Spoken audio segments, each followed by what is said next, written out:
a lot of young Americans, especially boys, this was our religion, was baseball. From October, right? What do you think about veganic farming? I was like, what's that? He's like, well, not using manure or blood meal or bone meal. I said, wow, you know what? That sounds great, dude. But it absolutely cannot work. There's no way it can work. Well, sure enough, 10 months later, I was vegan and I started my own veganic farm. So they know the writing's on the wall. There's a reason why the biggest food companies in the world are buying like plant-based burger companies, because they know this is where it's going, but they're holding on to their last breath. There's billions of dollars being funneled in. Again, billions wasted dollars funneled in for what? For killing innocent animals.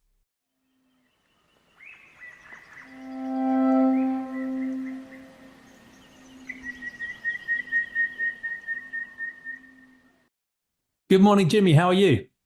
I'm doing great, Jamie. How are you doing? Yeah, awesome. Thank you. It's lovely to get the chance to talk to you. We were sort of introduced remotely by Elaine Avery, one of the members of our Sentientism Facebook group you've just joined, who's a big supporter of the work we're both doing. So it was great to connect and bring you on, because I really enjoyed your conversations with our hen house and some of the other podcasts I've listened to. I've also gifted your book to a few family members over Christmas and the New Year too. So it's great to get the chance to have a conversation. Well, thank you. Thank you very much for that. And no, it's been great. Elaine has been a wonderful, wonderful supporter since I've been part of the Vegan Organic Network for a really long time, since 2015. So it was great that we connected, and I appreciate you for giving me the chance to talk to you and all your community. Yeah, it's great. Well, hello, Elaine, if you're listening. So as you know this already, but I guess this is a series of conversations about what I think of as the deepest and most important philosophical questions of, how do we understand reality, what's real, and just as importantly, what matters and who matters, the deep questions of ethics. Because I'm developing and popularizing this really pluralistic, broad worldview called Sentientism, which suggests that when we're answering that what's real question, we should use in the very broadly construed evidence and reason, information from reality in a humble attempt to try and understand this weird reality we all share. And on the ethical question, it's pretty open about how we work through ethical and moral challenges, but it does insist that every sentient being, any being that has the capacity to have experiences, to suffer, to flourish, to feel anything at all, at least they should matter seriously in our moral consideration. But I'm talking to the people in these conversations, whether they, agree or disagree with that worldview. So it'll be fascinating to understand your own philosophical journey on those big questions, but also how they underpin the work you do at the moment, which we can get into in the final question of, how can we try and make a better world? But before we get onto those big questions, how would you best introduce yourself for people who don't know you already? Yeah, so for everybody who doesn't know me, my name is Jimmy Videle. I live in a little small hamlet called Videle, which is in Quebec in Canada. It's in the forest. It's surrounded by an old glacier valley, so it's quite old. Actually, we sit on some of the oldest geological rock in the history of our planet, and scientifically proven, which kind of helps with our conversation. So anyway, I'm a farmer. I've been a professional farmer for 20 years. Longer than that, I've been a naturalist, which basically means I'm somebody who observes and scientifically tries to understand nature. I didn't go to school for it. I'm not a biologist, so that's why I call myself a naturalist. I've been doing that for the better part of 30 years. So that has really been my passion, my understanding of the world. Other than that, I'm the author of, like what you said, the Veganic Grower's Handbook was my release last year, which teaches people how to grow their gardens, their small farms, their homestead, all without the products of animals or having any animals on the farm at all, plus all the different procedures and methods that we use in order to cultivate our crops. And other than that, as far as the naturalism goes, I've spent over 10,000 hours in the field researching for organizations like the Nature Conservancy, the Audubon Society, the U.S. Fish and Wildlife Service, the Quebec and the Arizona breeding bird atlases. So it's something, let's just say I spend a lot of time outside. Yeah. Wow. Absolutely. Thank you. Well, let's start with the first of these big philosophical questions. And this is, I guess, the question of, what's real or what's true. And that's such a big question because it underpins all of our beliefs and credences, really. But for many of my guests, an interesting way into it is to think about whether they grew up originally in maybe a more supernaturally minded or religious or spiritual sort of context and family and society, or one that was maybe more, naturalistic in the sense of believing based on science and evidence and reason, or a mix of the two. But it would be fascinating to understand, your journey on that front of where you've got to so far, if you're thinking about that shifted at all, or if, you're still where you were as a kid. Yeah, no, it's come a long, long way. I think probably for most people it has, but for me, it's really, really come a long way. I was raised by a mother who is full German. So I was a first generation born on that side. I'm actually first generation American born on that side. And on my dad's side, I'm a second generation born Italian. So being that he was Italian, he was raised Catholic. My mother was raised Roman Catholic. So there you go. So I was shuttled off to church every Sunday from the time I was about 5 or 6 years old. I did my first communion. I was even going to do my confirmation. But about that point in time, I was 12. My parents kind of, after a few very rough years, had decided they were going to divorce. So I am from a broken home at a very young age. I'm also an only child. So normally I would have that sort of label of being very spoiled. And I probably was up until the few years that my parents did nothing but just yell at each other, right? So yeah, after that, that's hard. Yeah, it's not something that you want to go through. And especially when I think it's probably a little easier if you have siblings. I don't know. Maybe it is, maybe it isn't. It seems when I talk to people that it is, but for me, it was, let's just say I went into my own little bubble. Because it's a tough age as well. I mean, there's enough change going on in the world of any teenager without that sort of stuff too. So yeah, it was a really formative time. But like I had said, they were basically bitter with each other for a few years, and I think this is why I always felt very comfortable alone, which I find is very interesting. I've been somebody who had to enjoy my own company from a very early age. I mean, it didn't mean that I didn't have friends. I did have friends, but I didn't have a lot of pets growing up. So in the end, like companion animals like dogs or cats, I did. They were there, but it wasn't a big part of my life. So anyway, so after my parents got divorced, this is very funny. I was still going to what was called catechism, which is a Thursday. It was a Thursday afternoon sort of religious church Catholic group for young people my age. Or after my mom and dad got divorced, I was living with my father at the time, and he asked me if I still wanted to go. And he had plans of sending me off to Catholic high school and all sorts of stuff. I said, Dad, you know what I really want to do? I really want to just play baseball, which, to be funny, is what a lot of young American kids, now this would have been back in 1985. So a lot of young American, especially boys, this was our religion, was baseball. From October, right? So let's just say my religion shifted. But to continue further along, I have to say that during those formative years of being a teenager, being from a broken home, I went through a really tough patch. It was very difficult for me through high school. I didn't really understand my place. I didn't really develop sort of physically as a young teenager until when it became 18. I was kind of thin. I was kind of gangly. So there was all those questions of what was going on. But and when you're really worried about what people are thinking about you, you spend less time sort of delving into the bigger questions of who am I? Yeah. What am I here for? What is the purpose? At that point in time, it was just the purpose of, I am here because I want people to like me, which I'm not so sure so many people did because I didn't like myself, right? So you're just trying to get through the day and just trying to get through it. Well, thankfully, I was fortunate enough to be accepted to college on a music scholarship. And it was there where I met some really lifelong friends. And I was able to sort of understand more. I went to a school on the coast of California, San Luis Obispo. So there was a lot of like hippie influence. So there was a lot of that 1960s flower power sort of psychedelic influence that was always around. But there was always But what was interesting was this is where I fully understood this idea of that love could rule out, right? So maybe in everything, this was the biggest moment, flash of my life that, wow, love.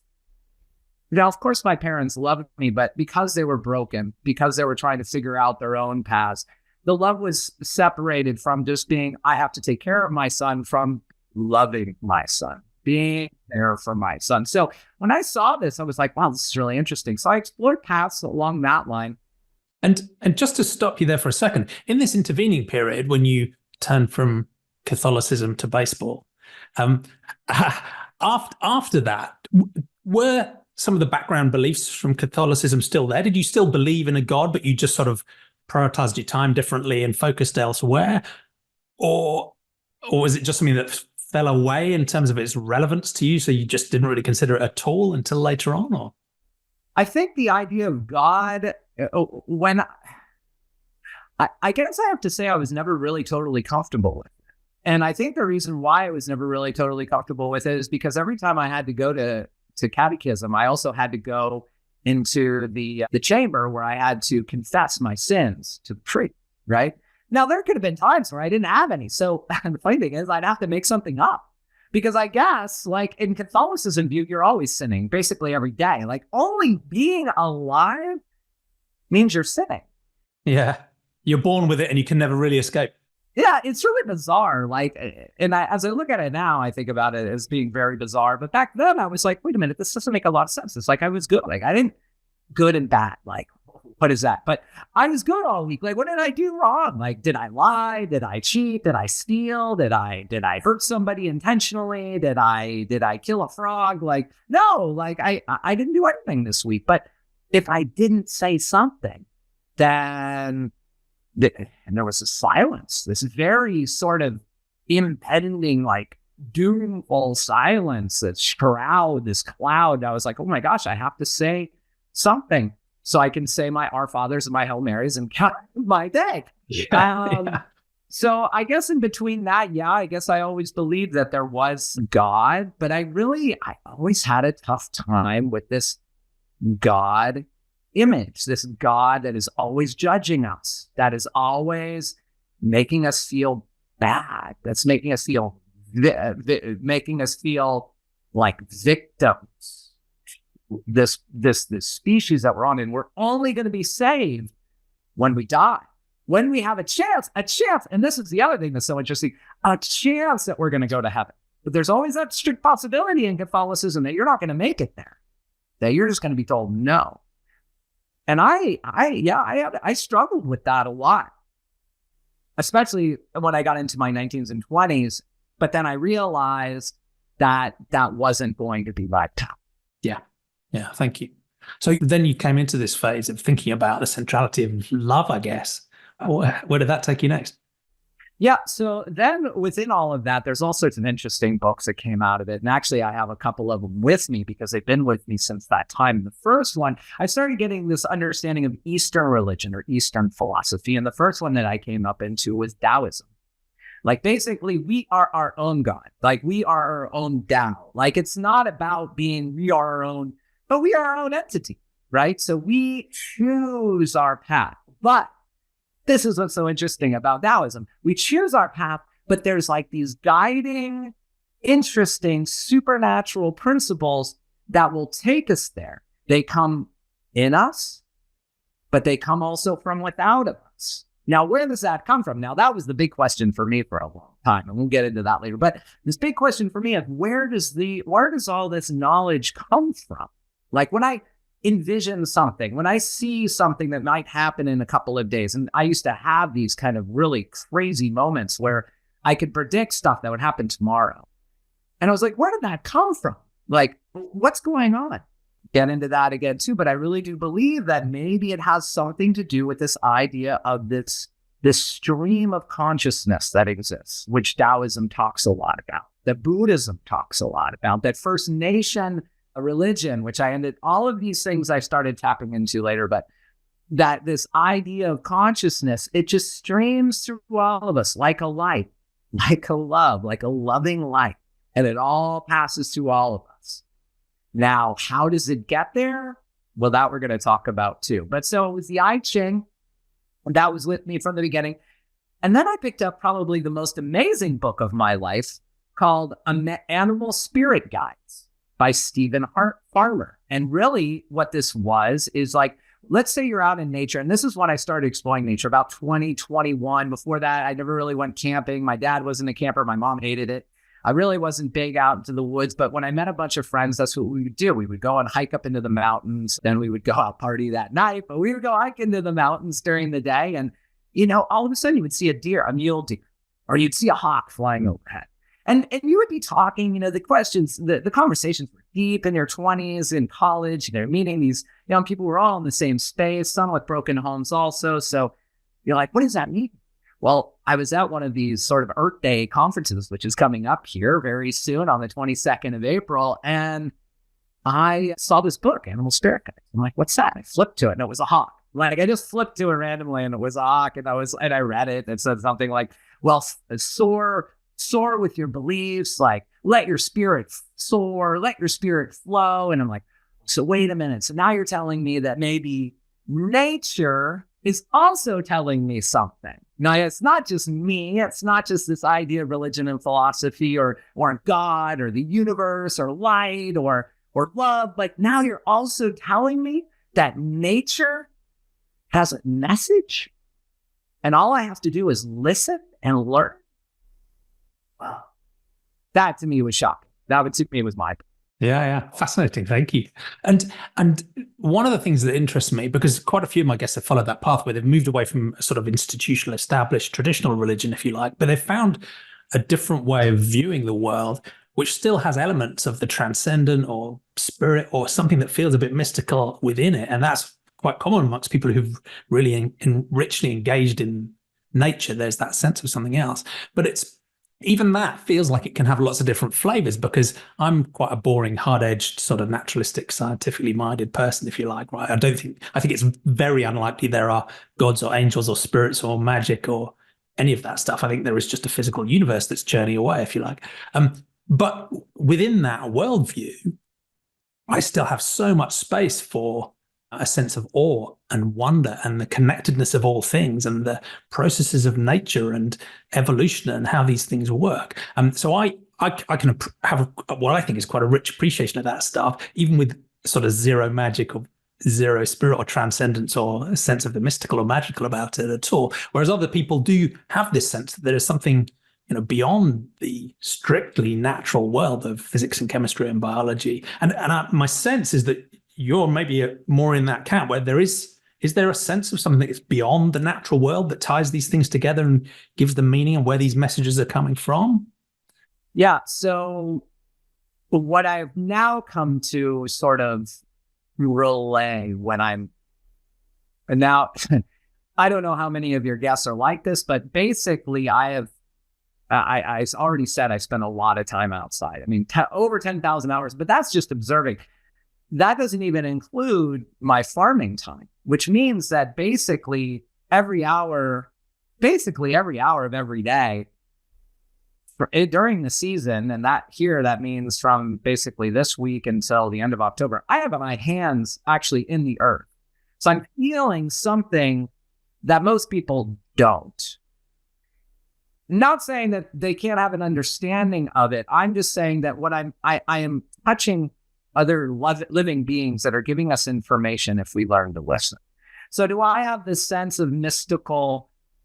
I think that what I've come to understand is that every living thing that has died is part of that life consciousness that then exists, whatever that is, in whatever way that is. And the best way that I can come to understand it is, as I was opening up the show, I was saying that I live in this place where I live on top of the oldest geological rock ever in the history of the planet. It's called the Canadian Shield. It's over 4 billion years old, geologically speaking, scientifically speaking. Yeah, and the Earth's only been around for, what is it, 5 or something? 6 billion, 5 billion, 6 billion. Like basically some of the first Earth ever to come out of the water and become Earth, or when it all happened, however that occurred. So if we want to believe that, if we choose to believe that, well, then I also want to believe that that rock has knowledge from 4 billion years ago. If rock, and there's minerals in rock, and there's beings that have become rock, all beings, microbial beings, bacterial beings. So when we talk about sentientism, for me, it's no different saying that a bacteria is as sentient as I am. Like, I don't have 4 billion years worth of information stored inside me. Maybe if I'm lucky, I can tap into 3 million years of being human, but I haven't been able to do that yet. I should be able to, but that's assuming, to me, that's assuming that maybe, just maybe, all of that knowledge is there for the taking. All of that knowledge is there for the understanding. But we have to look at it differently. We can't look at it as humans. How do humans define bacteria? Now, how does a bacteria define bacteria? And it's not just one bacteria, it's multiple billions and trillions of bacteria, right? How does a bird, how does a robin define a robin?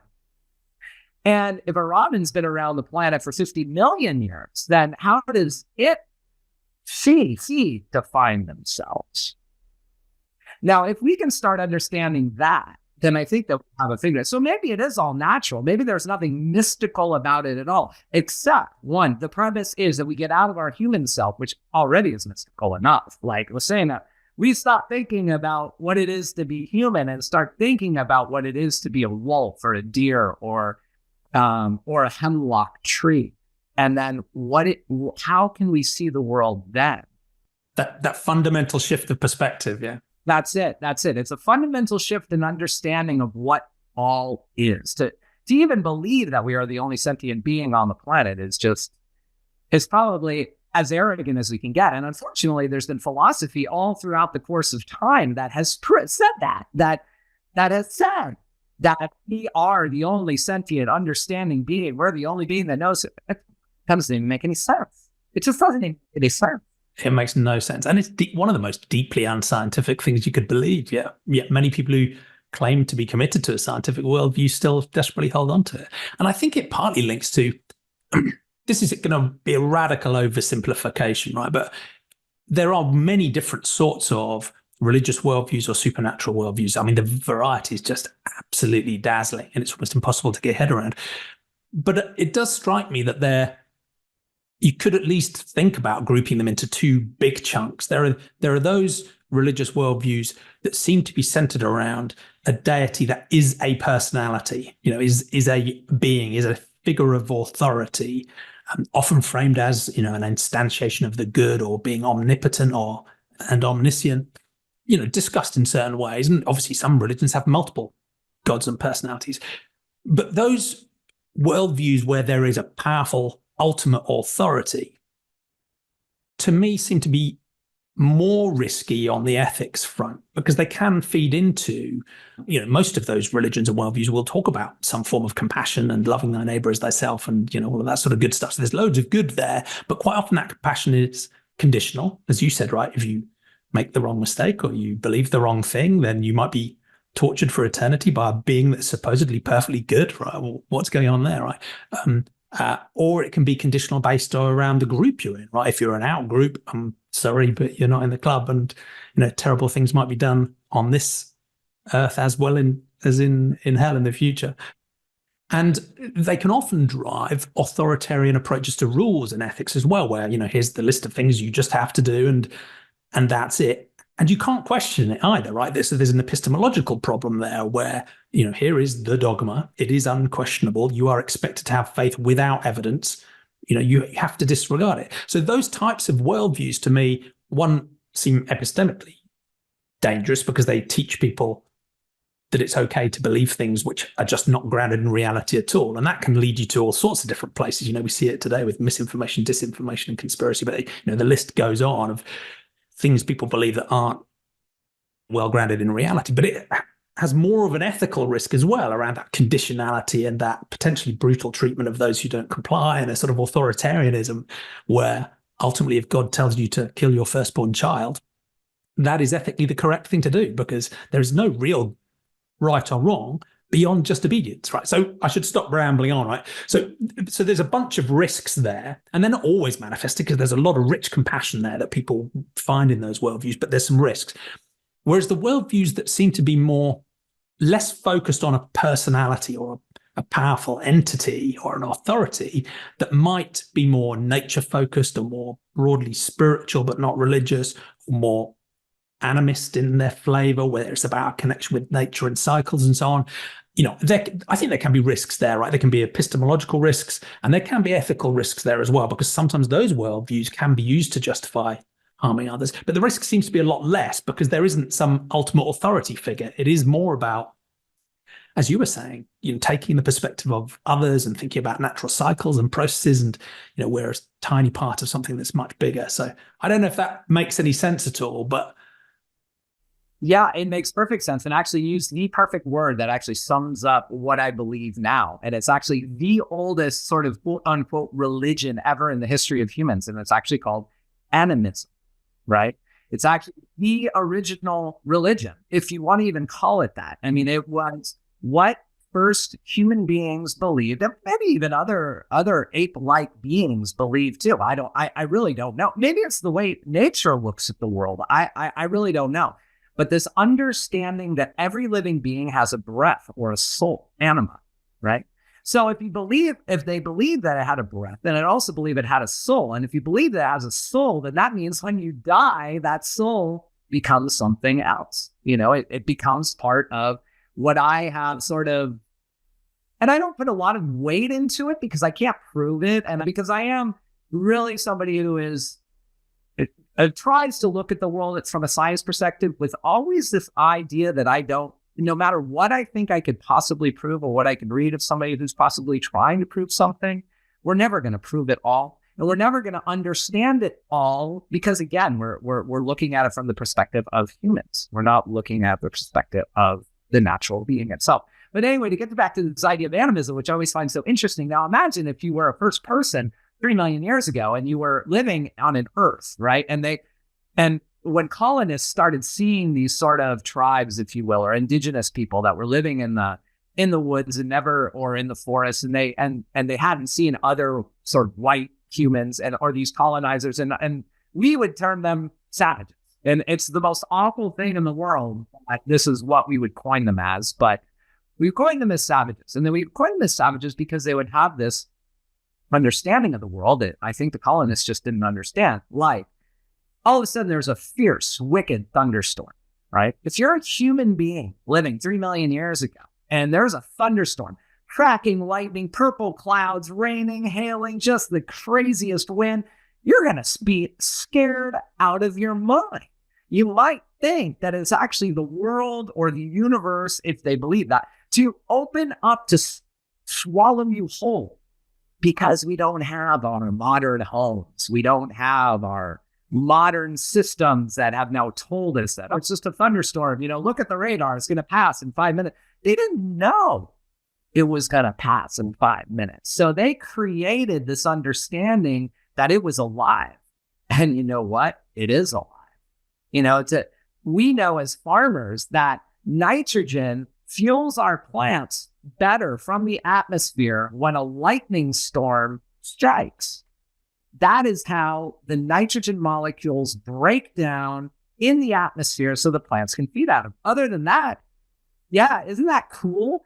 Other than that, there is no nitrogen coming onto the plants at all from the atmosphere. It only gets absorbed from the ground, but they get broken apart by that electrical energy from the lightning storm. Yeah, thank you. And that's fascinating to me. This is stuff that, really we didn't know that long ago, only because, and I will have to, even though as natural as I live, as simple as I live, like I don't even have a smartphone, we share one laptop between my wife and I, and it's probably 10 years old. So if it's buzzing, I apologize for that. But I do appreciate that technology is there. I appreciate that there is this communication that we can have. Look, you and I are talking kilometers, thousands of kilometers away. I mean, this is wonderful. It's just the way that we use it that's a problem. It's the way that it's being used is a problem. but it has allowed us to exchange ideas, to learn. I just wish there wasn't so much, as you said, mis and disinformation that's out there. I wish there wasn't so much space taken by the stuff that just is unnecessary to talk about. But on the other hand, this is why I really appreciate you said the word animism, or animist, because in the end, this is where I've come up to. And all the religions or philosophies that I started learning from, this sort of animal spirituality, natural spirituality, indigenous spirituality, the Tao, even Buddhism, like one of my best heroes, he just passed away not too long ago, is Thich Nhat Hanh, who is vegan, Buddhist, absolutely incredible individual. This is where I learned some of my Buddhist teachings from. But I've conglomerated all that because I think in the end, really, there is no one religion. And again, it does come down to that idea of authoritarianism. And probably even more than that, human dominantism, speciesism, male dominance in our system. And this is why maybe religion has taken over. I mean, if I think about when I was Catholic, it wasn't a female priest. And I think that's another important distinction between those two different sort of classes of religious or supernatural worldviews we talked about. The animism, this idea is about us being one and connected and so on, whereas the traditional, deity-based religions often includes this sense that we are made in the image of the deity.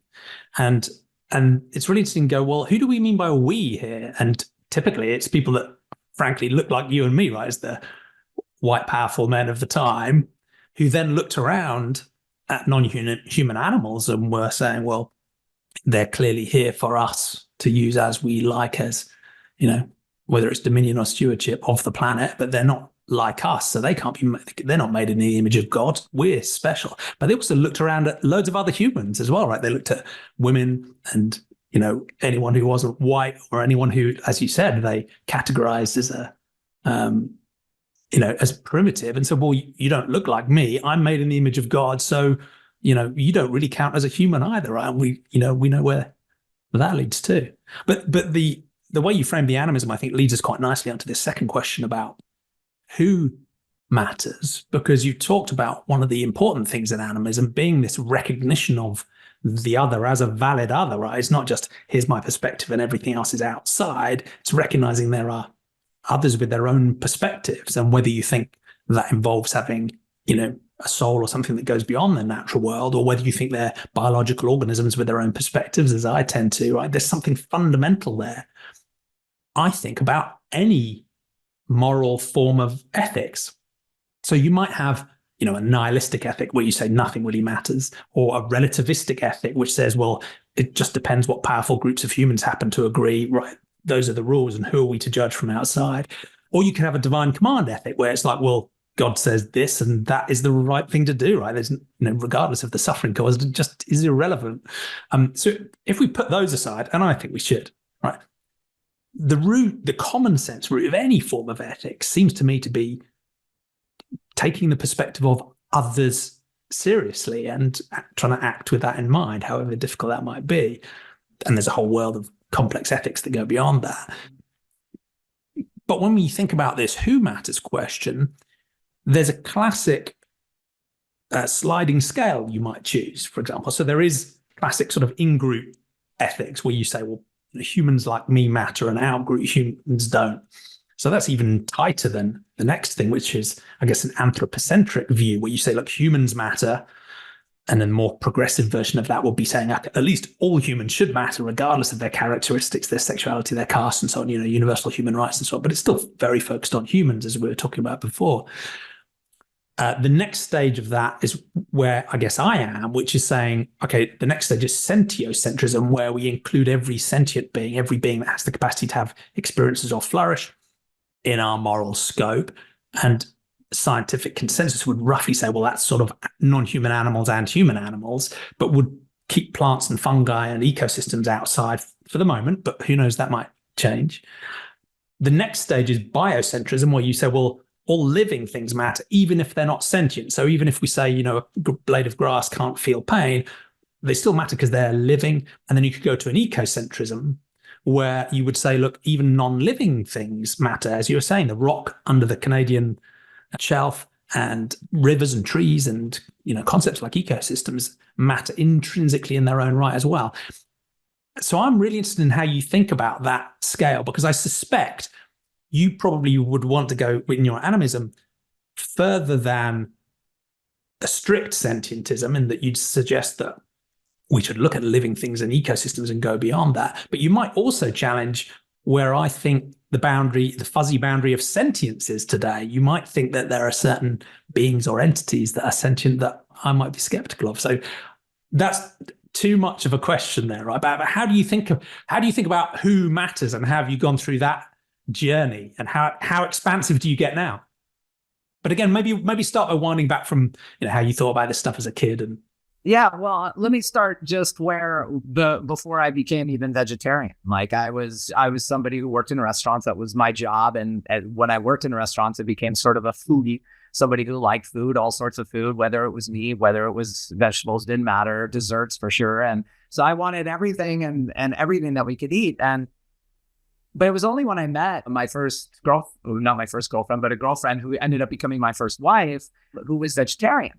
And she was a First Nation following person who believed in herbs, who I then got into. But anyway, so she was vegetarian and I really wasn't. When I was with her, I was, but on my own, I wasn't. It's just kind of the way it works. And what did you think about her vegetarianism? Did you just think, was it just a diet choice or an aesthetic thing, or just one of those things where people are different, or did you engage with it much? She's really an exceptional woman in that she lived in a way that I didn't know. She came from a really small town. I was born in the suburbs in California, in Oakland, California. But she was born in the suburbs in upstate Vermont, in the forest where her family gardened, but her dad hunted. And she was taken out hunting.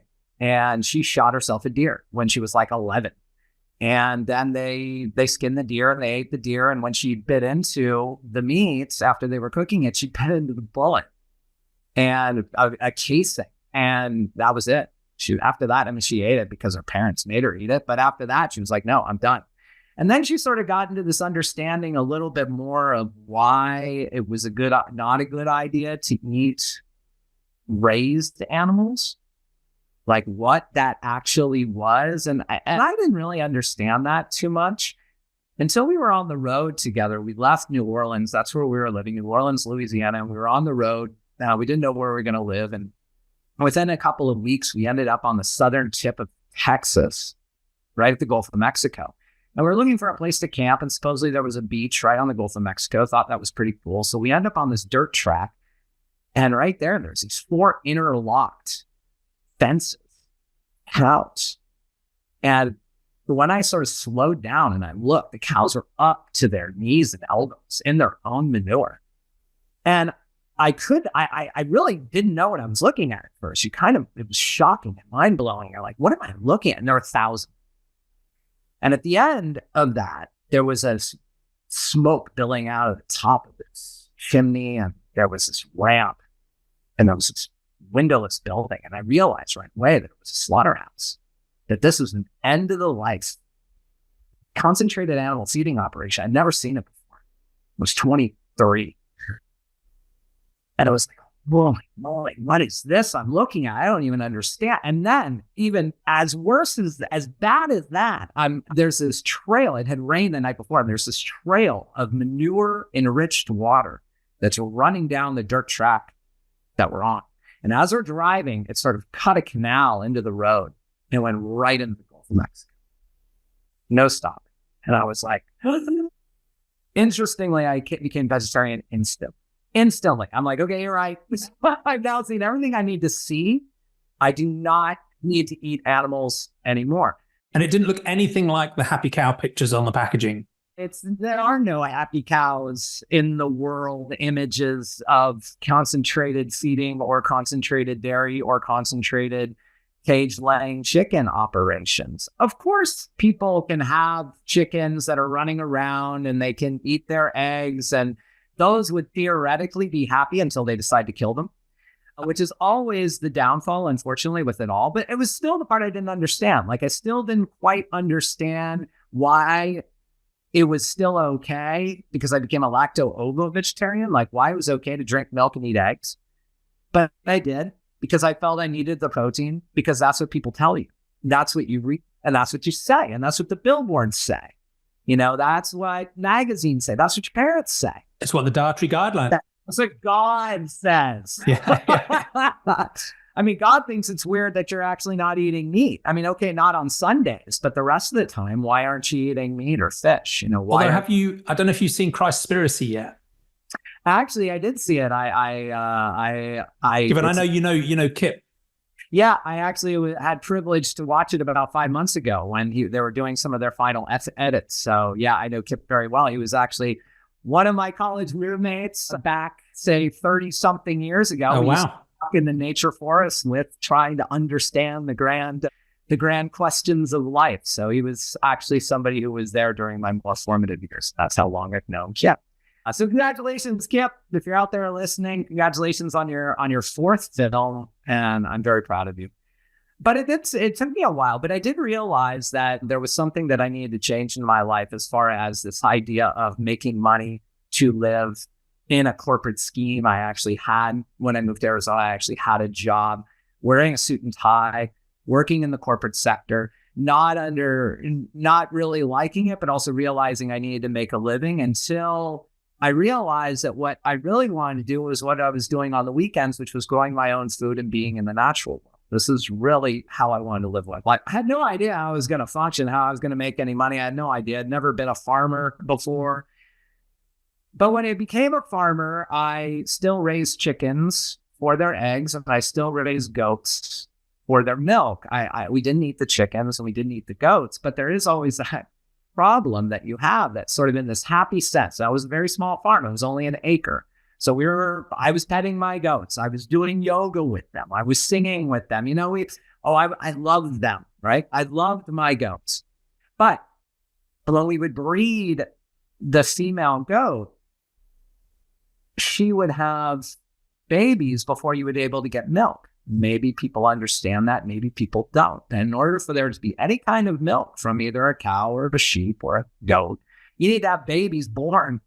There needs to be babies for you to have milk. And now, where these babies go on a big scale is they are automatically taken away from the mother so that the industry can take as much milk as possible. Sometimes they're just killed outright, or sometimes they're raised for veal if you're talking baby cows, which is very sad in these really small cages. But on a smaller scale, you're like, okay, well, we're going to raise them supposedly according to animal husbandry rules. You keep the babies on the mom for 8 weeks, and then you are supposed to wean them off. Okay. Well, all the female goats we would keep because they're like, oh, that's great. We're building this genetic line. This is that really wonderful mother, and we're building this genetic line of female goats. But what do you do with the male goats? You can't have a male goat that's the same bloodline breed with his mother to make babies that you then want to keep. That doesn't make any sense. It also isn't good for the genetic line. So we thought, it's probably not good for any genetic line for brothers and sisters to be mating. So we would take them away to auction, which was basically this really horrible place where they were stuck into a windswept cage and then sold off to the first person who will pay $15 to then turn them into a barbecue. And that stuck with me. Yeah. I mean, that's very literal commodification. I mean, that's literally turning a living sentient being into a product here in front of your eyes. I think for the most part, and I was in the same way, and I think most people are in this boat, that they just don't know. They just don't know what goes into the meat and the dairy and the eggs that they eat. I mean, they don't even know what the vegetables are. And sometimes I tell people that potatoes grow underground and they think they grow on a bush, So yeah. It's just this really weird sort of, it's almost, I don't even have a better word, conspiracy of why aren't we taught this as kids? Like, when we're kids, why aren't we taught like where water comes from? Because we need that to be alive. Where does oxygen comes from? Oh yeah, it comes from all those plants that we're tearing out to make subdivisions. Why aren't we told this? Like, in a way that it makes sense. Okay, we're told biology, take biology class maybe for 1 year or 1 semester or whatever. But why isn't this like ingrained in us? Instead of saying, pledge allegiance to the flag that we used to do in the United States, why isn't it pledge allegiance to the planet? It should be the basics, right? It's like, if we want to keep surviving, we really need to know this stuff and lock it in. There really is nothing more. I mean, I'm not saying everybody needs to be a farmer, because I get it. Not everybody wants to be, but we should know where our water comes from. Now, when we flush our toilets, before that was really good drinking water.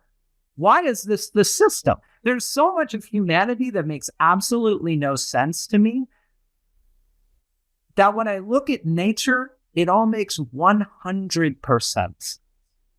And I guess this is why I've decided to just live this way so long, because anytime I think about not living this way, the alternative is more humans, less nature. And I go, oh my word. I mean, I've lived in cities in between. I had a farm in Arizona for 13 years. And then I was sort of in transition, traveling around the world, seeing other cultures in Central and South America, in Hawaii, up here in French-speaking Quebec. And then I lived in a city. I lived in Montreal for about a year and a half before we found our farm here. And so I got to live that city life. Now, city's great life. Like, you can live. It's where, if you're an immigrant, and I was not illegal, but I was waiting for my residency. So I was an immigrant, and I was trying to make my way. And a city is a great place to do that. It's also a great place to live. And we just have to figure out a way that cities can feed themselves and be 100% sustainable and have solar on every rooftop and all sorts of things that make a lot of sense, and stop flushing all of our water into our vast rivers. But probably not have so many people in them either. But if you're in London, I don't know if you're in London, but you have a lot of people up there. I am, yeah. But I think that but I also understand that there is a reason why we live. It makes us the ability as human beings to sort of come together and be able to live. Whereas where you live in the country, you do have to sort of support yourself a little bit differently. Like, all of our water comes from a mountain spring. All of our gray water, black water, goes into a septic system and then a leach field that actually fuels the wild plants. Yeah. I mean, you can't be disconnected from nature and where your food and your water and your air comes from in that way of living, because it's much more visceral and direct. Whereas where I am here in, North London suburb, these things are many steps removed from me, right? It's quite easy to not understand how those things connect. And was that visit to the auction house the sort of step that took you to being vegan, or was that the next step in the sort of ethical? Well, I think the practical impact it wasn't direct, but it stuck with me. And that after my first wife and I got divorced, I'm actually one of those people who's also been divorced. So I'm now married again, which I found love again. And this is actually a real love.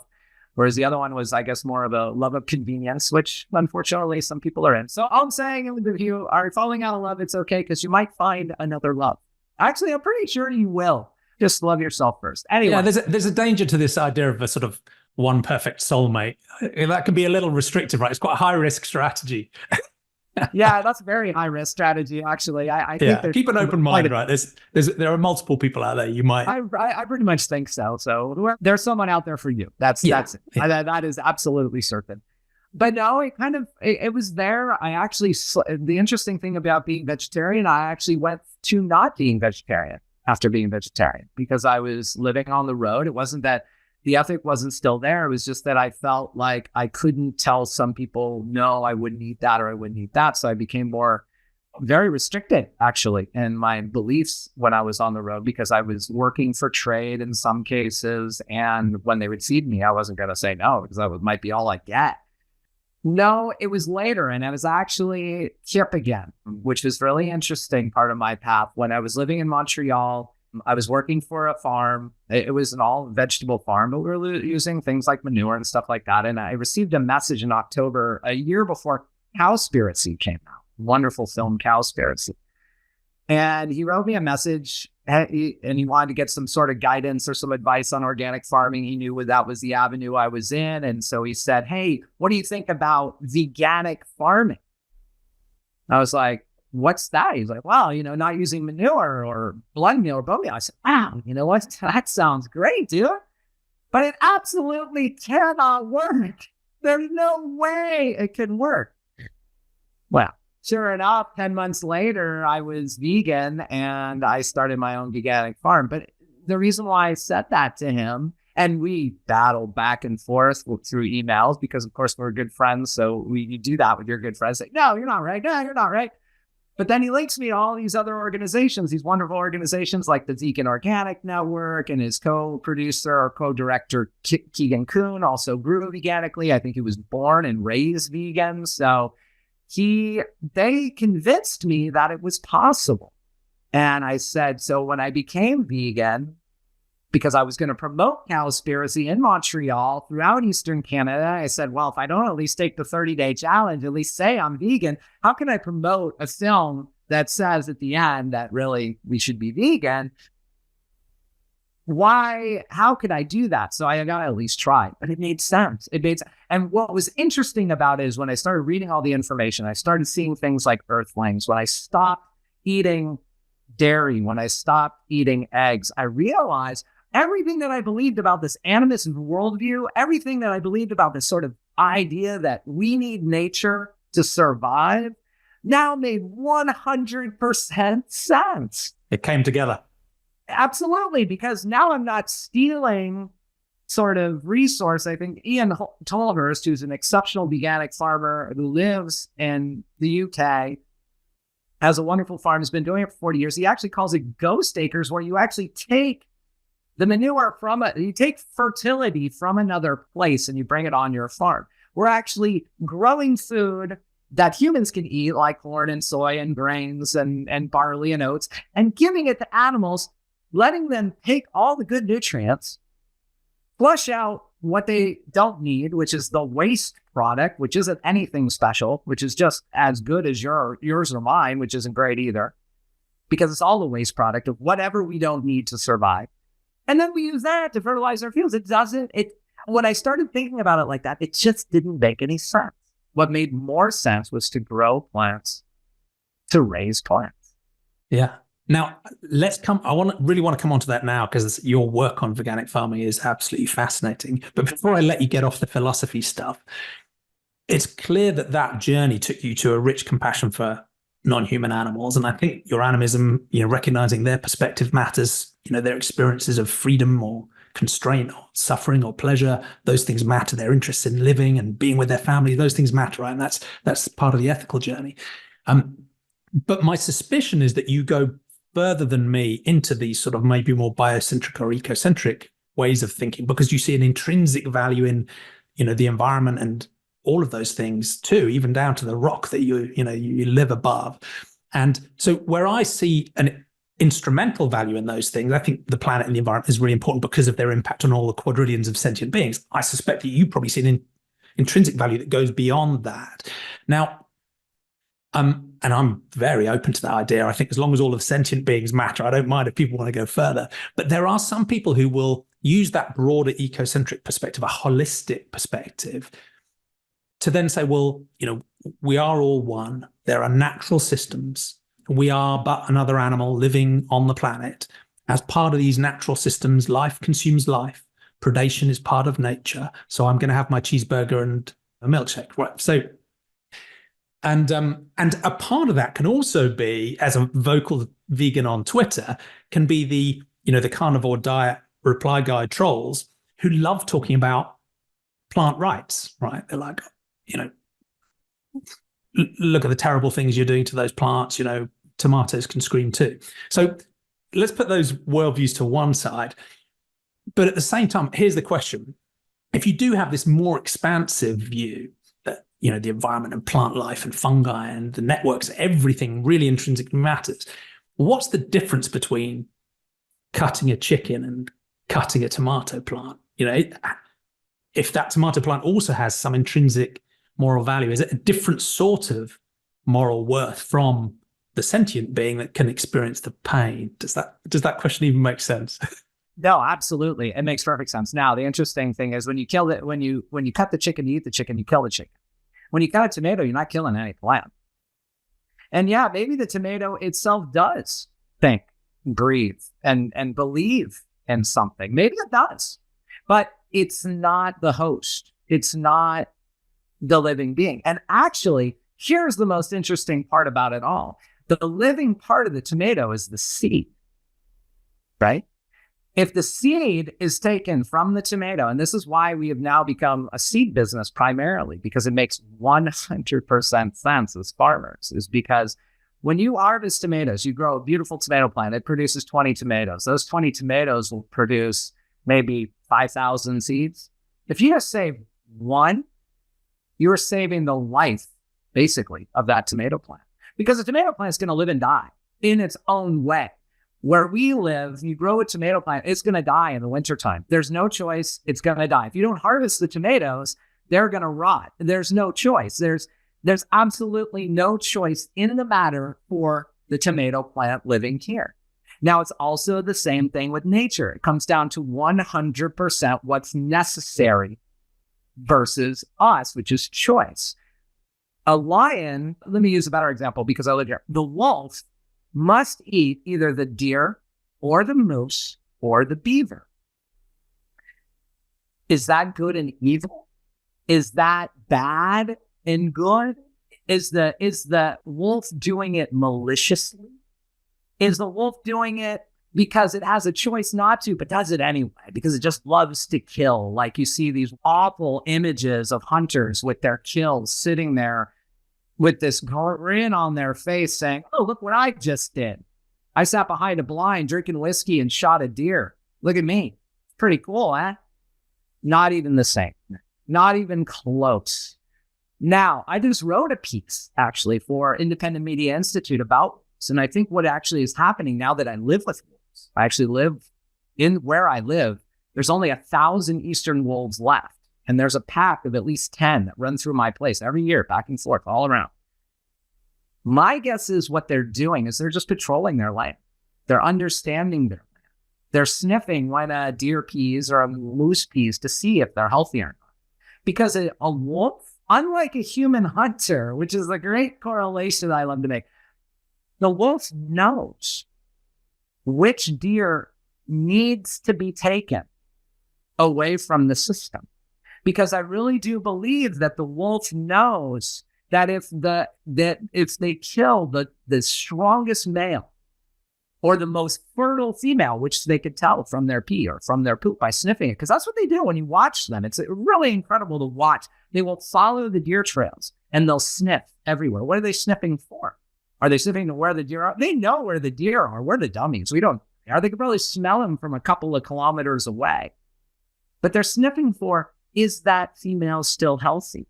Is she still able to breathe? Is the pheromones that she's emitting, which would be the scientific explanation of it all, is it the right kind of pheromone? Because when we're sick, we emit an odor that makes us sick. When we poop and we're sick, it smells differently. Smell it next time you have the flu. It's weird, but we do. We just don't understand this. The wolves understand this because they understand that if they take the strongest male, the most fertile female out of the equation where they live, guess what? In maybe a year, there will be no more deer, which means that they also do not survive. Which changes, if we look at it like this, and this is how I look at it now. It's taken me some years, but for the last basically 10 years, basically since becoming vegan, I started understanding this even more. That of course they hunt, and of course they kill. And of course they're killing a sentient being, a deer. But it's not that they're doing it in some kind of malicious, even my guess is they're doing it completely in a systematical fashion. So maybe we can understand that. So if you raise a cow and you kill that cow, it's not even the same thing as a wolf hunting deer. Or if a hunter's out there hunting deer, it's not the same thing as a wolf hunting. Now, how do plants come into it? Like, why is it that important to plants? And do plants think and are they sentient? Plants produce the oxygen that all faunal beings require to live. Every single one. So if there are no plants, there are no faunal beings. It just doesn't happen. Yep. True today, and it was true in the earliest stages of the evolution of life, right? They came first, right? It doesn't change. It hasn't changed at all. So if we were to destroy the planet, then we have no more oxygen to breathe and we die. That's it. That's it. That's game over.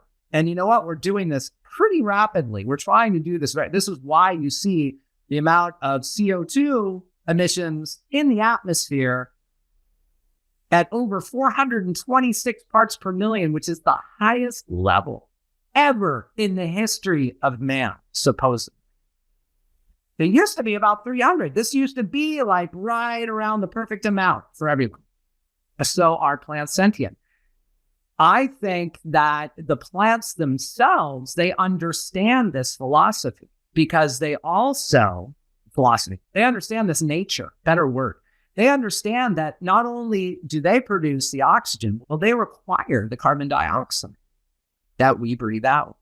They also require the carbon dioxide from the composting of their own leaves and their own branches and the living soil, just working and dying, working and dying.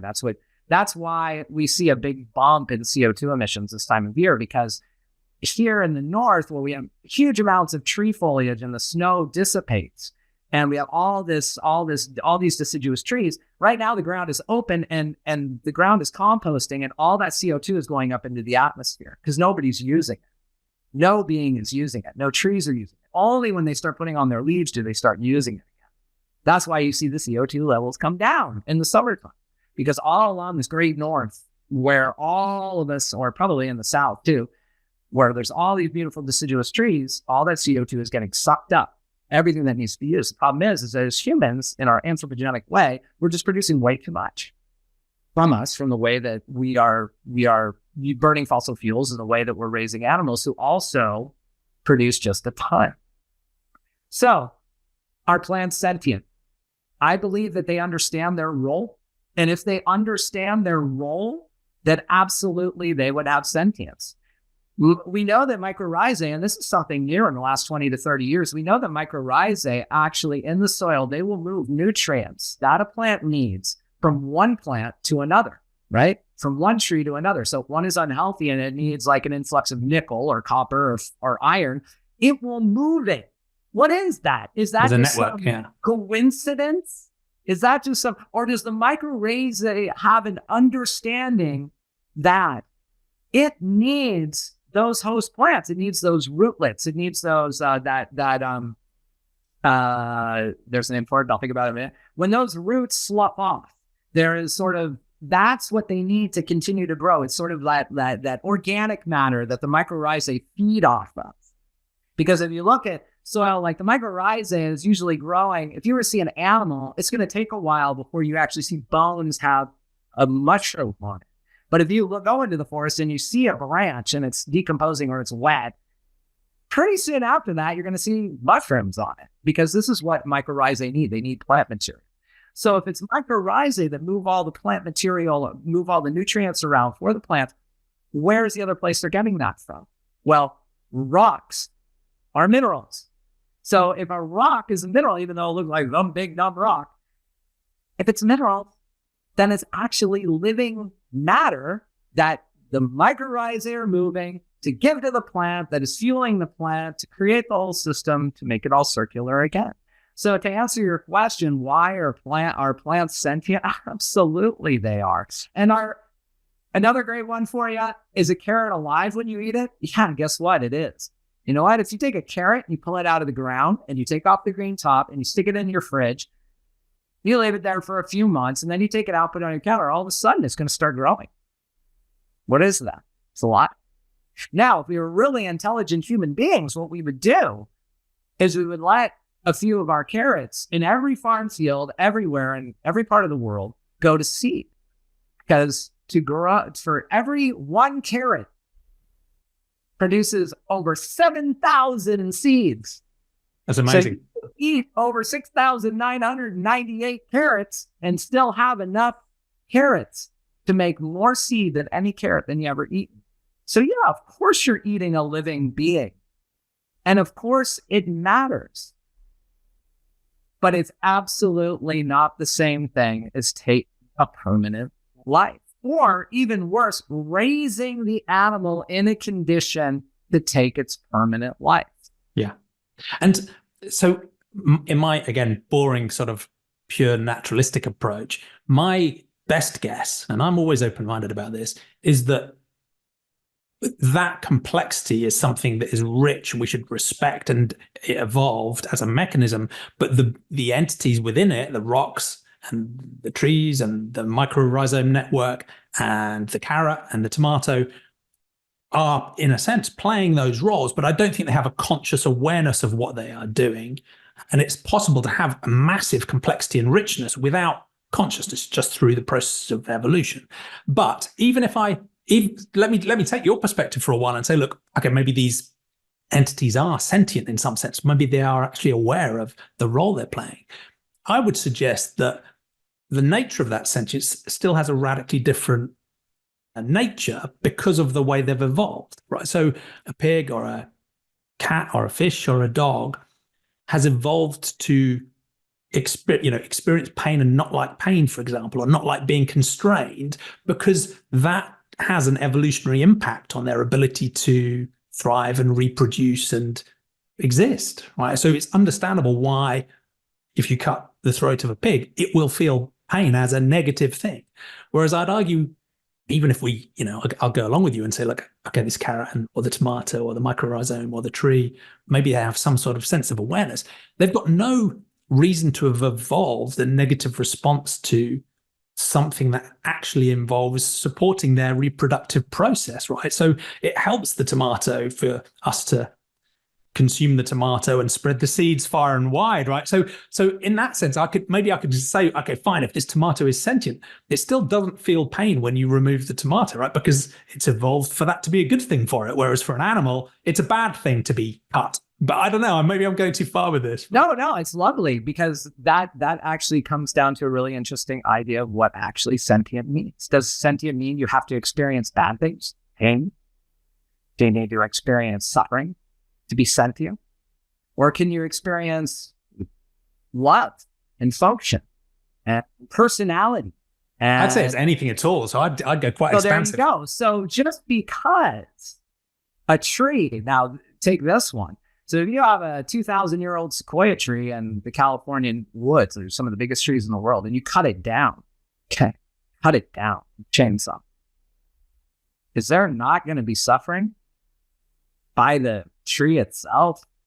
For sure, for the other beings that lived around that tree, I can tell you there's going to be millions of days of suffering between the collective of everyone.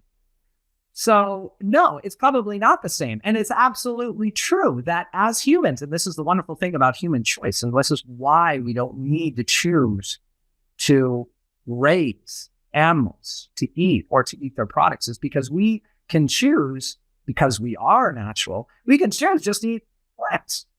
And I do believe that plants require us to eat them in a certain kind of way. Just like when a bird eats why a fruit tasty, right? Why a fruit eats a fruit, goes and poops a couple of maybe even 100 kilometers away. It just created a wonderful environment for a seed to start growing, right? Yeah. So I think that this whole taking the understanding that we are, as human beings, that we have taken ourselves out of being natural. We don't even use our own manure. We don't use our own urea. It all goes into this weird wastewater system. We live in cities surrounded by walls, on pavement. We don't make sense. We as a species do not make sense. So for us to start telling the rest of the natural world what sentience is pretty arrogant, actually, right? If you think about it. Because we created all of these words. I'm saying tree, hemlock, chickadee, robin. That's not their name. Yeah. We gave them a Latin named after some guy. It's not even a woman. Again, we name our birds and our animals after some dude.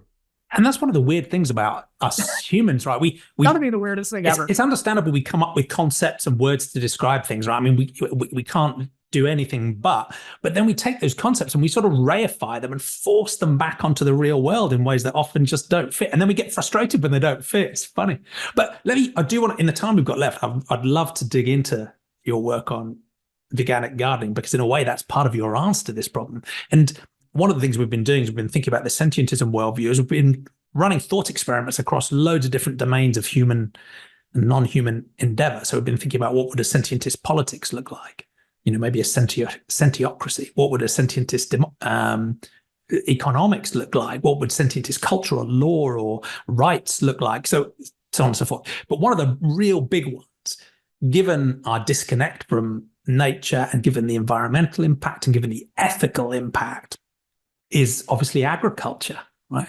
And this is one of the things where you've done some amazing work. So I'd love to know, how would you, people should go buy your book, of course, but how would you describe how veganic agriculture works? What's different about it?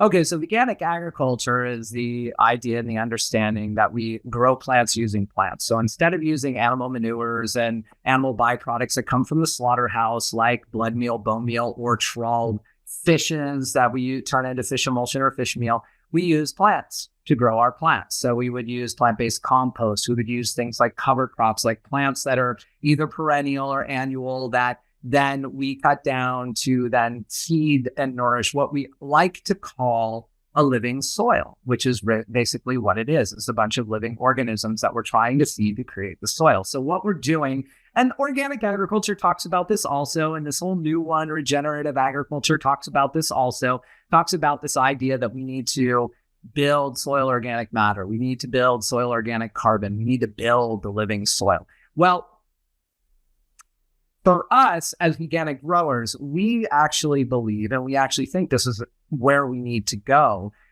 We need to create systems, agricultural systems that, one, just use the plants that we can grow on our own properties or within our own regions. And we need to do it in a way where we can produce as much as possible on the smallest amount of space.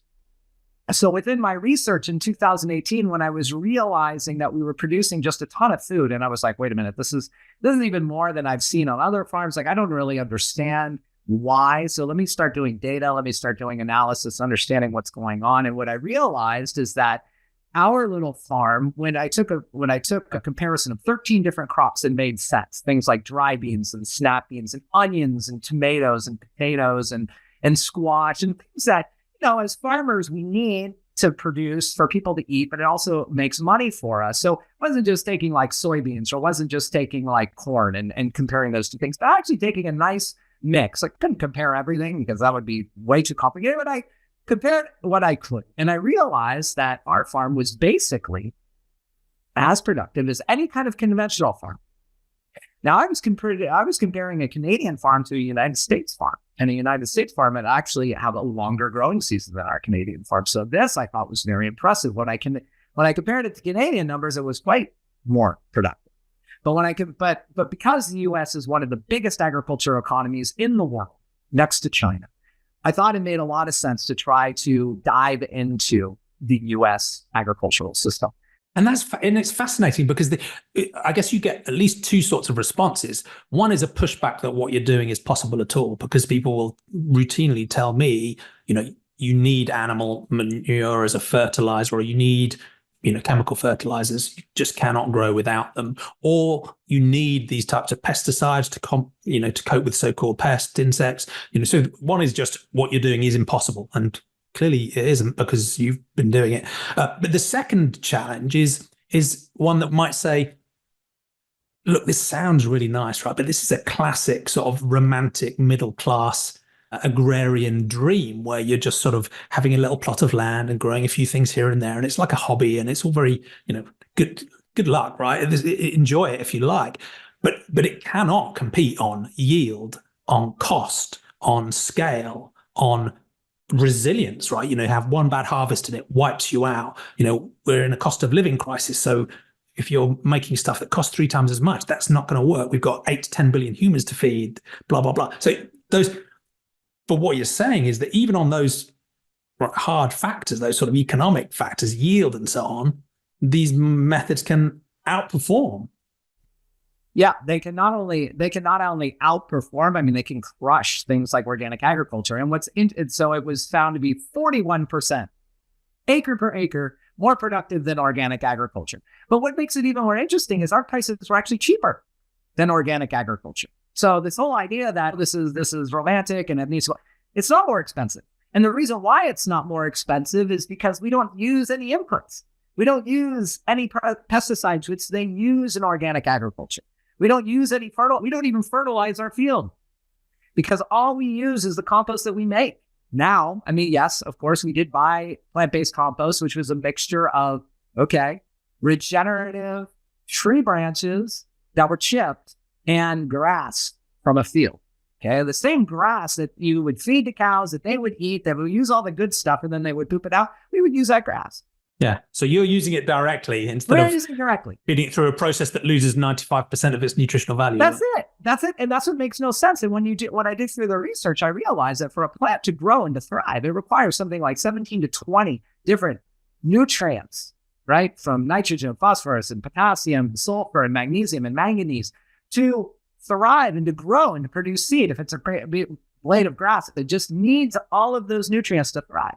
Well, when you give that to the cow, they're eating everything. Okay, and they're giving you a little bit of phosphorus, a tiny bit of nitrogen, and almost nothing else. Maybe some salt, maybe some sodium, because it's really, really salty. But other than that, if you were just to use the plants themselves and then compost them down, you're getting all of them, every single one. So not only do you use less than the manure you would use, you could then rewild that land if we needed to. So as I was continuing on and understanding all of this, I decided to compare plant-based agriculture to animal-based agriculture, taking my 13 crops and comparing it just to a kind of a multi-dimensional animal-raising farm that may have had a couple of cows and dairy and some dairy cows for their milk and chickens for their eggs, and throw in a few sheep in there also, just to get a basic understanding of what the yields would be like. I found that our little organic agriculture product was 4,000% more productive than any animal agricultural model. Yeah. I mean, that's a low bar to beat because it's so radically inefficient, but that's amazing. Yeah. But nobody knows that. And this is why it's frustrating. Not even frustrating. This is why it's so ridiculous. So somebody says you need manure. It's like, well, if you need manure, then you're saying that you need to produce on land that's 4,000% less productive than if you were just to use the plants themselves. If only people understood feed conversion ratios. And there's a reason why they want to feed as much soy as possible to animals, because soy is actually the highest producer of protein per acre per acre, hectare per hectare, and calories hectare per hectare than any plant, than any animal. So if we want to produce as much protein as we want, acre per acre, or if we want to produce as many calories as we want for the entire world to eat, it's soy or almost any kind of leguminous or bean. And we're already growing way more than the entire human population need today. We're just feeding 78% of it to animals.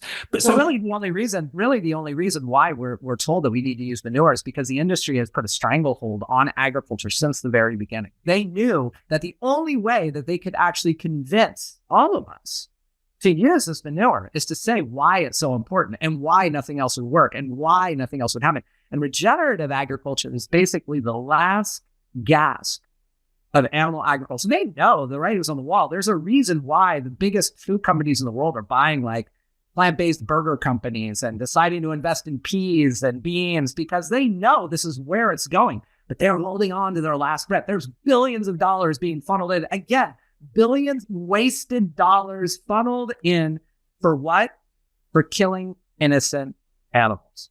It's crazy. I've talked to people before and I've said, look, if animal agriculture as a food system didn't exist today, and you came forward and suggested it, right? Forget the ethics, right? Purely on economic grounds, you'd say, look, what we're going to use is half of, human habitable land, or, 2/3 of that. We're going to grow feed crops. We're going to clear enormous amounts of space through, destroying biodiversity and quite often brutal land-hungry colonialism to make space for animals. We're going to feed those feed crops to the animals, thereby losing approximately 90% of all of their calorific or protein value. And then we'll kill the animals. And then people would think you were absolutely crazy, right? No one would ever create the system. And hopefully that logic will feed through. But I wanted to ask you two questions, and I'll come back to exactly that point, because you and I look at this and think this is just insane. How is it still happening? So we'll come back to that in a minute. But the first question is, can we go even beyond veganic agriculture in terms of yield and cost and productivity and even ethics, right? Reducing the harms even further. And I guess what I'm wondering is, when we look at traditional agricultural practices, it's understandable that we then have a really negative reaction to everything involved. And I just wonder if sometimes that could take us too far, because we clearly need to put some environmental and climate-based and pollution-based constraints around the agricultural systems. We should.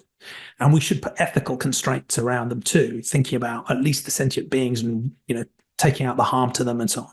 Although we could always go further through crop death, and other incidental harms that are caused even in plant agriculture.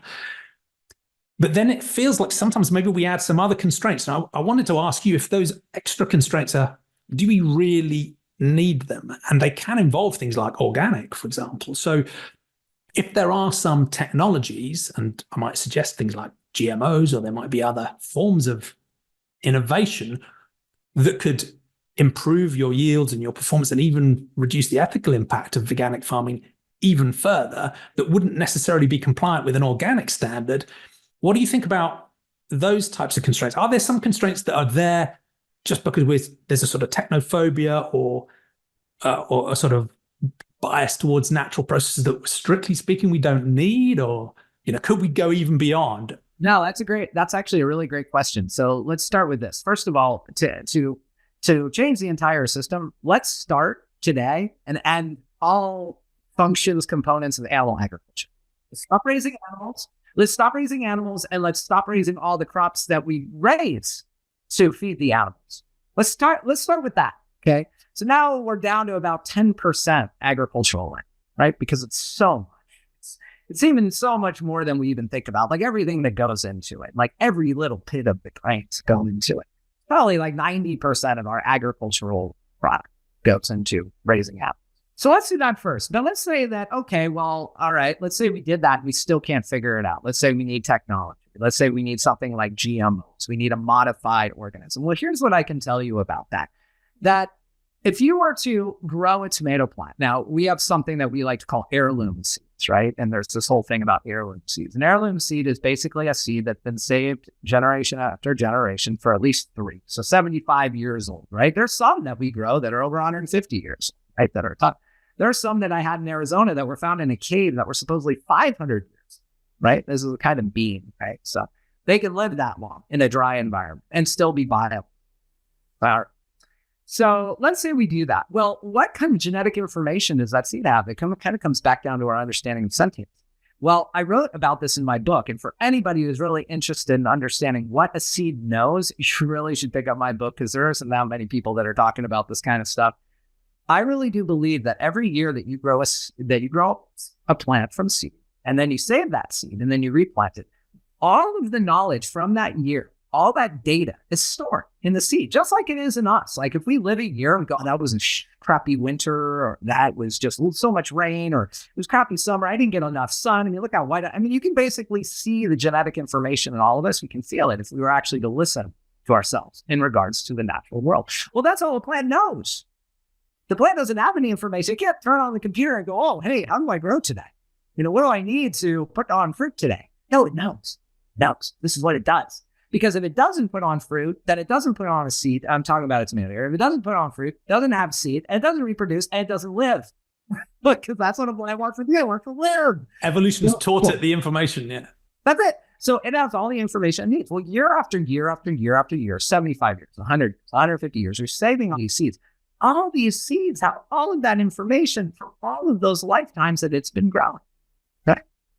So it knows how to combat diseases. It knows how to combat insects that are eating it. And it's not even that. I mean, there's so much fun information about agriculture from an agricultural perspective that a plant actually sends out signals through its roots when it's getting eaten by something. And then guess what? The mycorrhizae come and they give it whatever it might need to heal itself, or to put out a different kind of pheromone that deters the insect. But we screw that whole system up when we spray anything. When we spray pesticides. Because when we spray pesticides, we don't give the plant the same ability. It either is massive or there isn't enough pressure.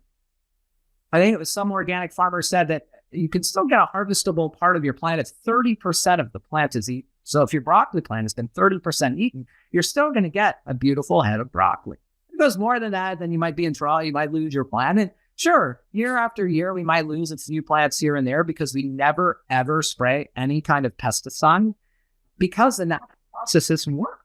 So your resistance to using, for example, pesticide technologies or things like GMO is not so much that they present risks, although they might. Pesticides certainly do. How about they do? I'm sure.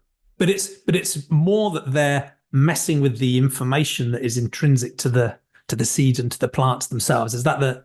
That's the. Yeah, it's completely unnecessary system that we created, and they were created specifically because what we do is we create systems of agriculture, and this is the big difference between veganics. It's going to be sort of the light bulb moment for you. If you look at the way most plants are produced that you eat in the grocery store, all of them are grown in these long rows, one crop, that's it. So even if it's cabbages, it's not, we don't feed that to animals, to animals that we raise. We eat these, right? But it'll be a hectare, just cabbage with nothing else growing, just the soil, not even that living. It's living, but not as good as it is. But all it is just cabbage. Well, here we'll have cabbages. And then right next to it, we'll have a nice line of all the native flora, the wild flora that lives here. And why do we do that? Because it's all of those perennial plants that actually have all that information from all of the mycorrhizae. And this is why we don't need to fertilize either. Because when those cabbages need something, because eventually, they don't, it's probably a little bit funny that's going underneath there on the roots. The native plants, the wild plants are going, wait a minute, what's that? I don't know. How come I don't know?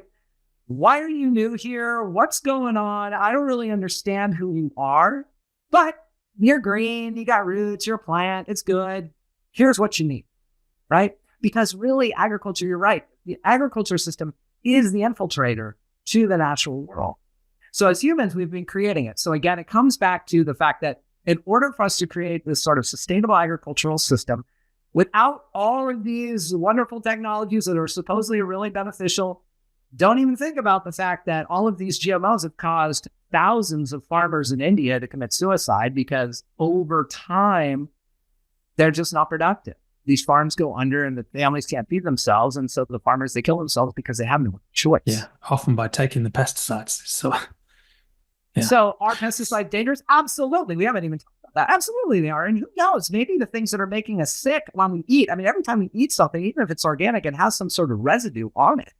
So who knows? We talk about as vegan activists, we actually talk about that, don't eat animal products because they're causing plaque in our systems. They're going to cause us heart attack and cardiac arrest, and they're going to cause us all sorts of problems, probably even causes Alzheimer's. But my guess is what's killing us even worse than that is all of this very minute, and it might be minute, chemical residues that are in our soils, that are on our plants, that we are then eating. Because our bodies have a great, we're an amazing being. Nothing to take away from all of this that, I believe that we're all of the natural world should be centered, but I also believe that we're an amazing being also. We've adapted to be who we are, and our body is incredible. It's filtering all the crap that we're trying to give to ourselves through the air, through the food. But I think over time, all of those chemicals that we're ingesting are probably the things that are causing most of our cancer. Because eventually our muscles just break down. Our blood system gets toxic and it just can't filter it anymore. Going through the kidneys and the liver, it just cannot filter it anymore. And as you were saying, in a way, because the animal agricultural system is so brutally inefficient, you don't need veganic agriculture to be radically more efficient. It already is, right? So, there's the big win there. But how are you for time? Have you got a couple more minutes or do you have to run? Go ahead. I'm good. So, but that links to the final question I wanted to ask you on the veganic agriculture front, which is your work has been very powerful because you're proving the case study, you're showing it can work in projects that are, happening and ongoing around the world. How do we convert that into a proper systemic change? Because I think you and I probably share this frustration where the answer is so obvious, it's glaring us in the face, but there are many forces that resisting it. How can we take it from really interesting, compelling projects to a genuinely systemic global shift in our whole food system. What's your sense of how we can best do that as we try and make a better world? I think about this question a lot because it can't be done. It can't all be put on the weight of the farmers. We're always working. We're all working hard enough, and it's already hard enough. We're some of the lowest paid people on the planet, and you can look at any region in the world, and the farmers are the poorest. And it's only because that government has driven down the price of food to the point where, well, we almost can't afford to do what we do. Yeah. I mean, the debt problem is massive. What needs to happen universally is that we turn agriculture, the best methods of agriculture, and only veganic agriculture at this point, and we shift all of our funding to that. But basically, that we turn it into sort of a system. I'm not a socialist. I don't believe in a sort of calling it socialism. But what I do believe in, and like in our countries, we have universal healthcare, right? Look at it like a universal healthcare. It's a universal food growing program where basically all the money comes through our taxes to support the farmers using the best veganic methods to grow the food that then we then eat. So we become basically government employees. But we're not controlled by like some government bureaucrat who has absolutely no idea of how to grow food. Yeah, there's no central 5-year plan that tells you what to grow when. Yeah, no, it's so stupid because only the farmers know how to grow. I mean, even the organic farmer, really, they're thinking, even conventional farmers, they think they're doing the best that they can possibly can, and they are. They're growing food that we all eat. I mean, I don't just eat my own food. I wish. But I still go to the grocery store and I still buy food. And if there's no organic, which I always try to do because I don't want to eat the chemicals that they're spraying on. But if there isn't, then I will eat non-organic because why? Because I eat vegetables and I want to eat those vegetables. I'm probably inducing myself with a little bit more chemicals, but there's not much choice at this point. So a global shift, I mean, I would even just start in Canada and the United States, two huge agricultural economies. Canadian and the United States shift to making it sort of a publicly funded system where the farmers take the lead, where myself, other people who are experts in the field of understanding how veganics grow on smaller scale, on even bigger scale, on even larger scale, how big do we need to go? What are the models? I mean, if we were to divert all of the funding in agriculture, take away all the subsidies from animal agriculture that in the United States and Canada is like $75 billion a year. And it's mind-blowing. It's crazy. And funnel all of that money into understanding the best possible way to growing our food, growing the most on the smallest amount of space, using only the most fertile areas that we have now. We don't need to open up any more agricultural land. We don't need to use any marginal land. If we take away, and this is why it was so important to say, let's get animal agriculture out of the system, because if we take it out of the system, then we have all of these like pretty fertile after a few years cornfields and soybean fields. I mean, they will be fertile if you let all that plant matter decompose down. In a couple of years, the chemical residues have dissipated and you actually have pretty fertile soil. All the hay fields, that is incredibly fertile land because it's all perennial plants. It's already there at a scale beyond anything we would ever need. Yeah. Yeah, it's really just about convincing government, which I will never figure out how to do, and I will die not figuring out how to do because they are so greedy. They are so into their own self-interest of protecting their own little small business that might make a couple $1 billion a year, but are exploiting animals. And we just need to convince them somehow that raising animals is just not the way forward if we want to live on a planet sustainably and for as many beings to thrive as possible. Yeah. Yeah, I think a publicly funded system is really the only way to go. We can't expect, and the land prices, I mean, I know they're already astronomical in the UK. Here, they're going just ridiculous. And in a matter of a couple of years, and I think this is part of the plan too, they're making so much land so expensive that you can't have small farms. Even the older farmers, they said in Canada, the average age of the farmer in Canada is like 61. They said in 10 years, there'll be no more farmers in Canada. Zero. There'll be zero, and nobody wants to get into it. So unless like government figures this out, like unless they figure out like stop doing wasteful, destructive, exploitative practices of agriculture, stop killing all these sentient beings, stop raising all the crops that are used to feed those animals, and create the best possible system, like government says they try to do for everything else, whether it's energy or green cars or electric cars or, oh boy, then do it for agriculture. Do it for the second most important thing that us humans need to do every day, which is eat. It's right down the bottom of Maslow's hierarchy, right? We can't mess with this stuff. Yeah. It's not that complicated, but it takes a different mindset. People have to just believe that it is like an essential service. This was so great during the pandemic is that we were actually considered an essential service. In Quebec, we had some of the strictest standards in the world for closing down. But as far as we could stay open, we could hire people, we could have our kiosks on farm, we could still sell to the public. We didn't have to do really any, because we were considered an essential service. But as soon as everything changed, all of a sudden we weren't essential anymore and people took off. Was one of the reasons why we stopped selling veggies in 2023, because our customers left. They decided, oh, it's great, we can travel now. Well, I'll just go to the grocery store. Hey, thanks for everything in the last few years. But this isn't the way this doesn't the way it have to be. And thankfully, I'm old enough. I'm approaching 52 that I can start shifting my life a little bit. But if you're a 25-year-old with this aspiration of being a farmer, I don't even know what it would take. Hundreds of thousands of dollars to start. There's a message there, right? If it's not an attractive career path for people to go into or a way of life for people anymore, there's a message there that we need to hear. And it's very common in all sorts of world problems, but particularly in environmental and ethical problems, for people to say, look, there's no silver bullet. It's really complicated. But when it comes to agriculture, there is a silver bullet, right? It's really obvious, and they're growing in our gardens and in our farms already. So, and I want to respect your time, but that's been fascinating to talk through that challenge and that sort of systemic shift we need to make. But the fact that you've actually proven that it works is so important in that story. Is there anything else you wanted to add into the conversation, particularly given your, latest conservation project? I wondered if you wanted to touch on that briefly, if you've got any more time before we finish up, because part of the story about agriculture is the vast swathes of, maybe a couple of continents worth of land that we could actually free up for environmentally positive purposes, whether that's biodiversity or rewilding and conservation. But I don't know if you wanted to drop that in before I let you get on with your day. Yeah, so sort of hand in hand with doing my study of understanding how productive we could be versus animal agriculture and plant-based agriculture, I also wanted to know what the biodiversity was of our land itself. Like, did we have a biodiverse mix of birds and insects and mammals and whatnot? And how does how do our farms work? Because on many farms that I worked on, there just are none.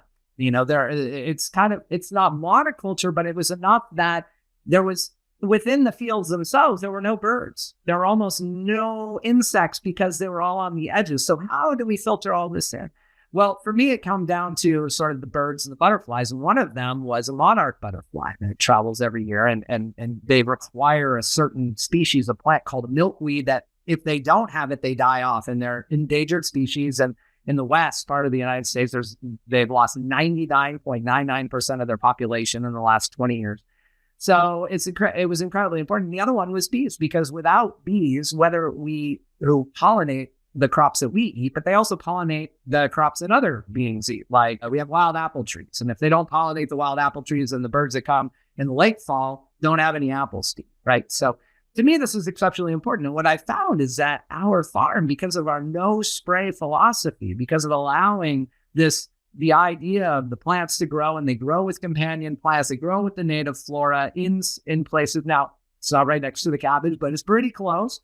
The bees were there in great abundance, and the butterflies were there. And when I continue to do the study year after year, I realized that they continue to be there. So I wanted to take that even further, and I wanted to think about this new project that I'm doing, which was to protect about a 3,500 acre area called the Upper Boileau Biodiversity Reserve. And the reason why I can call it a biodiversity reserve is because we have wolves that patrol the land. And without the top predator, if you want to look at it like that, you don't have a biodiversity system. Because again, it's the wolves that patrol the land that might even be mitigating all the problems that are within the terrain. They might be controlling like what animals are sick, or they might be I don't know how it works, and one day I will 100% understand, but I also know that in order to have a biodiverse system, you must have every level of the faunal chain as well as the floral chain. And I think that we have that here. So yes, so I've launched my Upper Buelo Biodiversity Reserve project. It's an Indiegogo campaign that anybody can support. Thankfully, I've already received over $6,000 in private funding for the project, which is really, really nice. So it allows us to continue our work of actually trying to protect some of the land, which is public, which is over 550 hectares, and some of the land, which is private, which is the remaining 900 hectares, 1,400 hectares, 3,500 acres.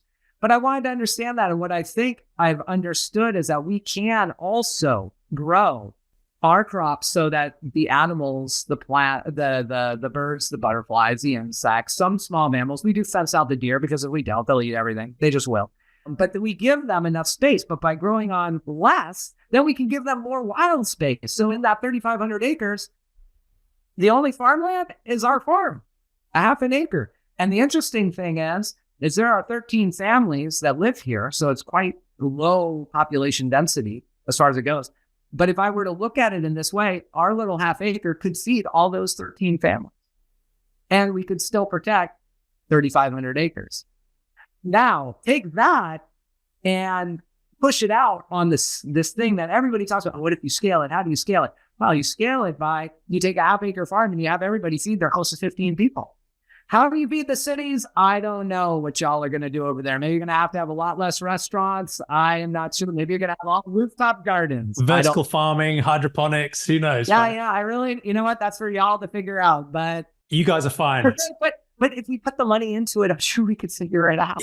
Yeah. That's the thing. If you redirect, in the same way as you talked about redirecting subsidies from maintaining harmful industries into transitioning into plant-based, you could do the same with the research funding, right? Imagine, you've had to work this out yourself, right? Imagine all of the, the agricultural universities around the world thinking about how to do this better. I mean, yeah, that's the future we're aiming at. So, well, thank you so much. It's been an inspirational conversation. What's the best way of people supporting your work, buying your book, following what you're doing? Where would you point people? I'll include the usual links in the show notes to your YouTube and your Facebook and your book, of course. But yeah, no, that's great. Yeah, so the best way to get a hold of me is either through the YouTube show, Jimmy Videle, Veganic Grower, or my Facebook page, which is just Jimmy Videle, or you can even email me as you wish, veganicgrower@gmail.com.